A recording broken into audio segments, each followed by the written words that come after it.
Assalamualaikum. Selamat pagi anak-anak. Bertemu lagi dengan Bapak Galih Tandika SPD. Semoga kalian selalu sehat dan tetap semangat mengikuti kegiatan pembelajaran hari ini. Dan tak lupa, semoga kalian selalu menerapkan kebiasaan hidup bersih dan sehat agar terhindar dari segala penyakit yang berbahaya. Anak-anak, hari ini kita akan melaksanakan kegiatan pembelajaran tema 3, yaitu tokoh dan penemuan, subtema 1, penemu yang mengubah dunia, pembelajaran pertama. Materi yang akan dibahas hari ini adalah tentang komponen listrik dan arus listrik.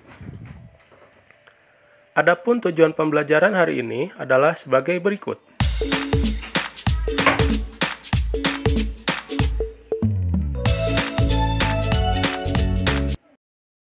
Sebelum pembelajaran dimulai, bisakah kalian bayangkan bagaimana keadaan malam hari sebelum adanya listrik?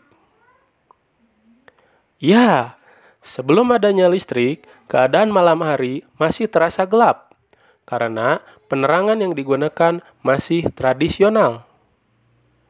Penerangan yang digunakan berupa lilin, patromak, dan obor. Lalu, bagaimana keadaan malam hari setelah adanya listrik? Betul, malam hari setelah ada listrik jadi lebih terang. Banyak cahaya dari lampu dinyalakan rumah-rumah, khususnya daerah pemukiman.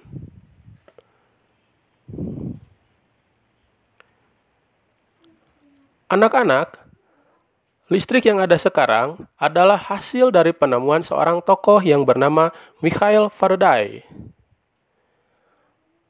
Beliau lahir di Newington, Inggris tahun 1791. Berkat kerja keras dan pantang menyerah beliau berhasil membuat alat sederhana menghasilkan gelombang elektromagnetik.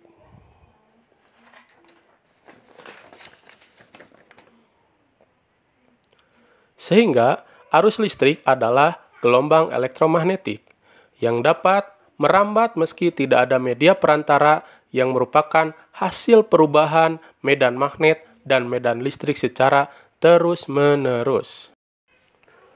Anak-anak, tahukah kalian arus listrik yang dirasakan oleh setiap rumah-rumah penduduk itu berasal dari proses penyaluran arus listrik dari generator raksasa ke rumah-rumah penduduk. Adapun prosesnya ada pada gambar berikut. Pada gambar, arus listrik itu berasal dari generator raksasa yang berada pada pusat pembangkit listrik. Dari generator-generator tersebut, disalurkan listrik menuju ke menara-menara tinggi yang memiliki tegangan listrik sangat tinggi.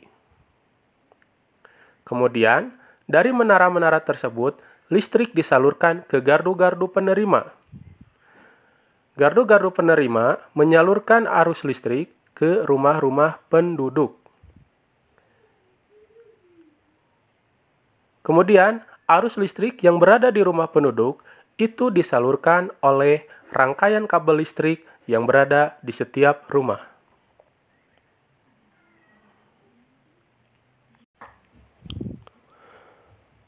Rangkaian-rangkaian listrik yang ada di setiap rumah itu berupa rangkaian seri dan rangkaian paralel.